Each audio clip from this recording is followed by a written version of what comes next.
You want to improve faster, but you don't know how to train alone. You've probably heard a million times that football is a team sport, and yes, that's 100% true. You need to understand positioning, movement off the ball, how to play with teammates, all of that. You need to play with others, but the players who truly stand out are the ones who also know how to train alone. Every player you admire, Cristiano, Neymar, or Maradona, they all had one thing in common. They trained on their own constantly. They made their weaknesses their strengths, and they used solo training as the secret weapon to get ahead of everyone else. So, this video is not just for people who are isolated or don't have a team. It's for the serious players who want to take responsibility for their development. Because if you learn how to train alone the right way, you'll improve way faster than your teammates. And every time you step into team training or a match, people will notice. So this is how you actually train alone and improve faster than anyone else. So first of all, before you even start training, you need a plan. Grab a piece of paper, or even better, a weekly planner, and write down your full schedule. Mark the days you already have team training, because the first mistake players make when they start individual work is not understanding the concept of recovery. Overtraining will not make you better. It'll make you slower, stiffer, and more injury-prone. So you have to think smart. Let's say you train with your team 3 times a week. That means you have 3 more days where you can work on yourself, and that's exactly when you can train alone. Now, these individual sessions should be focused. These are the days where you rebuild your weak foot, improve your dribbling instincts, improve your first touch, and build that body-brain connection with the ball. And don't forget the most important day, your rest day. 1 full day every week minimum, where you allow your body and mind to recharge. No hard sessions, no pickup games, just watching a match, maybe some myofascial release or walking in nature. Rest is not lazy, rest is part of high performance. So build your week like this. For example, 3 days team training, 3 days focused individual work, 1 full rest day. And just from there, you'll start noticing something. Now, your weekly sessions should always focus on the core technical pillars of a footballer. Instinct, first touch, passing, and finishing. If you train alone and don't consistently work on these areas, you're not progressing. That's the harsh truth. Stick around till the end, because I'll give you the full routine you can follow every week. But right now, let's talk about the first and most important part, instinct. Instinct is what makes the difference between an average player and a top-level footballer. See, football is an insanely fast-paced game. Things happen in seconds. Defenders close in, teammates make runs, the ball bounces unexpectedly. Your mind can't process all of it fast enough through conscious thinking. You simply don't have time to think. You either react or you lose the moment. If you try to calculate every move, by the time you decide, it's already too late. And this is what happens when your instinct is underdeveloped. You become predictable, hesitant, easy to read. So how do we fix this? We train the instinct directly, every single individual session. And the way we do that is by starting with a process I call instinct activation. But before we activate the instinct, we first need to activate the body. Because if your body is not warmed up, your instinct won't come out either. So we start with 15 to 20 minutes of slow, intentional ball mastery. Here's the structure. Start with 5 minutes of inside touches, then 5 of outside touches, and then 5 of sole rolls. Lastly, add 5 more minutes of your choice. Could be toe taps, inside sole rolls, or weak foot variations. All of this should be done slow and controlled, not like a robot, but with feel, with rhythm. Every touch should be intentional. This is our first step to connect with the ball and feel it. Once you've activated your body, we go into the instinct block. We start with the shadow dribbling method, and you'll do this for at least 20 minutes. What is shadow dribbling? You take a ball, get into a space, and start dribbling, but not with cones, not with a plan. You let your creativity take over.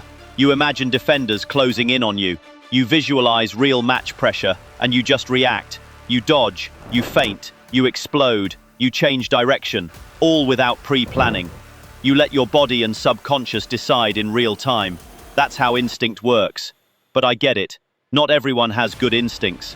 Most players didn't grow up playing street football or football 5 hours a day, so for many of you, this will feel unnatural at first. That's why before jumping into full instinct dribbling, we follow our 3-step skill installation process. Step 1. Choose one skill that fits your style and position. Let's say a step over. Do it slowly, statically.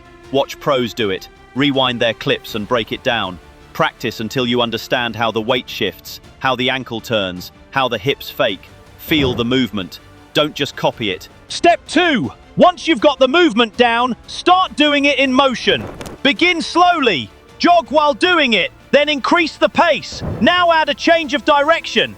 Then do it at sprint speed. The idea is to layer control and speed gradually. Step 3. Go into free shadow dribbling. But this time your step over, or whichever skill you chose, is in your pocket. You let it come out naturally. You dribble. And when the body decides to do it, boom, the skill just goes. That's instinct. And every week you do the same process with another skill. Maybe La Croqueta next week. Maybe a simple fake shot. Repeat this cycle over and over. One skill at a time. Learn it, master it, embed it into your instinct. And that's why you must install your instinct manually in your individual training. We also have a variation that you can include in your instinct training, and it's something we call the combo flow. Here's how it works. You start by juggling the ball, simple relaxed touches. Then when you feel ready, you kick the ball high into the air, not crazy high, but enough to force a reset. As the ball comes down, you control it cleanly, preferably with your weak foot, and immediately transition into free flow shadow dribbling. Do this for 20 minutes. But remember, this isn't about pushing to exhaustion. Every exercise we do here follows the rest principle. When you feel tired, stop, walk it off, breathe, reset. There is no time restriction on rest because we want maximum quality in every repetition, not just volume. Next, we'll break down how to build your first touch in your solo sessions. Your first touch is one of the most important skills every footballer should spend time mastering. It's literally the first thing they teach kids in any academy. Because in a real match, if you can't control the ball the moment it comes to you, you've already lost. Before you can dribble, pass or shoot, you need to receive the ball. And if your touch is poor, you'll always be a step behind. It doesn't matter how fast you are or how strong your shot is. If you can't control the ball, none of that matters. And the truth is, so many players still lack a good first touch. So, let's break this down. The very first thing I want you to do is juggle every single day. There's not a single professional footballer that doesn't know how to juggle. It's not some extra skill. It's the foundation of ball control. So, if you're one of those players who keeps putting it off, thinking you'll get better without it, you're wrong. Stop being lazy. Get the ball and start juggling. I get this question a lot. Can you give me a tutorial on the best way to juggle? And I'm going to be honest with you, that's nonsense. The best tutorial is just spending hours actually doing it. You don't need secrets, you need reps. But if I had to give you a structure, here's what I'd say. Step 1, one touch catch. Start simple. Drop the ball down to your foot and kick it back into your hands. Don't overthink it. Lock your ankles, point your toes up, and keep the ball below your waist. Master the feeling of the ball connecting with your foot. Do this over and over. Step 2, multiple touches. Once that feels comfortable, go for 2 touches, then 3. Try juggling with both feet. Alternate, mix it up. Keep your knees slightly bent and your upper body relaxed. And if you lose control, go back to step 1. Catch it, reset, and go again. Step 3, free juggling. This is where it gets real. Once you're able to juggle 30, 50, 100 touches without stopping, you're building a true relationship with the ball. I would suggest you to do at least 30 minutes of juggling every single day, and then have one day a week where you go even deeper. On that day, we add in more advanced drills. Drill 1, wall touches. Find a wall, pass the ball hard against it, using your laces or the inside of your foot, and the goal is to stop it with one clean touch. Control it, pass again, repeat over and over for 20 minutes. This simulates what happens in a match. Fast passes, unpredictable rebounds, and it trains your reactions and first contact. Drill 2, wall juggling. This is like a variation of normal juggling, but with a twist. You juggle, then hit the ball against the wall and control it again while keeping the rhythm going. Use your thighs, your chest, your feet. all parts of your body. It forces you to adapt instantly. And that's what first touch is really about. Adapting. Drill 3. Long ball cushion plus pass. Here's another one. Just kick the ball high into the air yourself. Control it calmly with one touch and pass it immediately to a target, a cone, a wall, anything. Then repeat. This helps you master high ball control and transition into play, which is something you see all the time in real matches. And here's the biggest tip I can give you. Don't rush your first touch training. Don't do it with sloppy technique. Every time you touch the ball, be intentional. Train like it's match day, like you're receiving a pass with a defender 2 meters away. Because when the real moment comes, the muscle memory will take over. And that's when you start playing like a pro. Now, let's focus on how to train your passing alone. And yes, you can absolutely get elite level passing ability without teammates. All you need is a ball and a wall. The wall gives you instant feedback. If the pass is clean, it comes back clean. If it's sloppy, the ball will fly off in weird directions, and that tells you exactly what to fix. So, here's how we structure it. Start with the basics. Begin your session with simple rhythmic wall passing. Stand about 3 to 5 meters away. Start with one-touch passing, using the inside of your foot.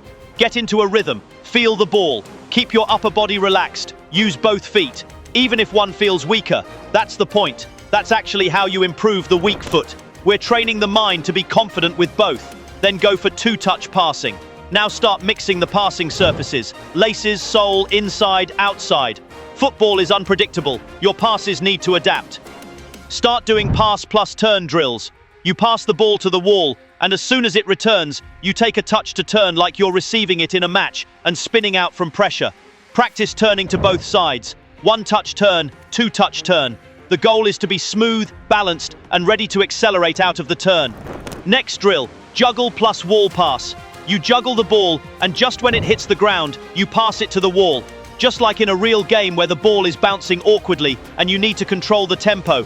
You can even try a loop. Juggle, wall pass, control, and juggle again.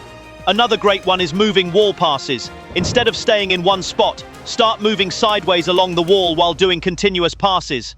It simulates match rhythm. And the biggest tip I'll give you, every time you pass the ball, even to a wall, pretend it's a teammate in a game. That's the point of the video. You need more intention in your training sessions. Now, let's talk about finishing, because finishing is just like juggling. The more you practice it, the more powerful and precise you become. There's no secret to it. You don't need perfect form. You need repetition. You need to feel. You need to create that mind-foot connection that allows you to hit the ball cleanly without even thinking. So here's how we do it. First, get a ball and start juggling. Position yourself on the pitch where you normally play. If you're a winger, go to the wing. Imagine receiving a pass from a fullback or a midfielder, just like in a real match. If you're a striker, stand with your back to the goal, simulate a pass into your feet, and turn to shoot. You're building habits that match your position. That's how you make training translate into performance.